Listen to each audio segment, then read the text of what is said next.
Guys, magluluto naman tayo today ng bopis, chicken liver at saka gizzard. Ayan. So, ito hinalabosan ko na 'yan, halabos na chicken liver, halabos na chicken gizzard at ito yung mga ating ilalahok, labanos, may carrots, tapos may sibuyas, bawang, luya at may sili din. Mas damihan mo ang sili kung ang gusto mo ay yung mas maanghang. So, ito na mag-umpisa na tayo magluto. Ayan, naglagay lang ako ng mantika sa kawali. Medyo marami siya kasi ipi-pre-cook natin itong gulay.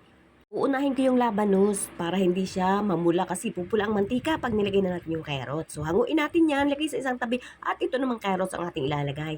Sandali lang yang halu-haluin mo at para tapos hahanguin na natin, patiktikin natin yung oil at gisa na yung sibuyas. Ayan, tapos susunod na natin yung luya at bawang. At kapag yan ay mabango na, saka natin ilalahok yung ating gizzard. So medyo ipahuhuli ko yung liver kasi para hindi madulog sa paghahalo. Ayan, igigisa-gisa ko muna itong balon-balunan tapos titimplahan natin 'yan.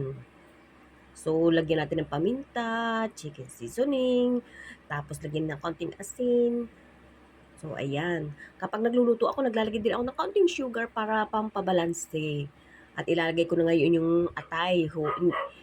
Ipinus ko sa tabi-tabi yung balon-balunan para lagay ko sa gitna yung atay. Tapos nilagyan ko na ng toyo, 3 tablespoon ng toyo. Ayan, kaunting asin. Hindi ko nilagas sa asin itong aking mga liver at saka yung atay. Kaya kayong yung liver at saka balon-balunan. Tapos ito lalagyan natin ng tubig. Kaunting tubig kasi ayoko nang may masabaw na bopis. Pero kung gusto mong masabaw ang bopis mo, okay lang, dagdagan mo ng tubig. At ito na nga, tinakpan ko at ito pagkaluto na, ayan, ilagay ko na itong pre-cook na carrots at saka labanos. Lagay ko na rin itong sili kasi malambot na naman yung ating mga labanos at saka yung carrots. So, halu-haluin ko lang yan hanggang sa magsama-sama kasi luto na naman yan. Luto na yung liver, lahat at saka yung balon-balunan. At ngayon lalagyan ko ng suka at alam nyo na ang rules, huwag haluin.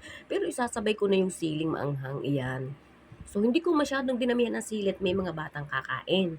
So, kung gusto mong mas maanghang, dagdagan mo at pagkatapos nga ng 5 seconds, hinalo ko na yan at titikman natin ngayon. Kasi luto na yan, guys. So, kung wala nang kulang, okay na yan. Pero kung may kulang pang sa lasa mo, dagdagan mo pa ng pampalasa. So, halu-haluin lang natin yan. At gusto ko talaga dyan yung naiigas siya. So, yan guys, luto na. Thank you for watching.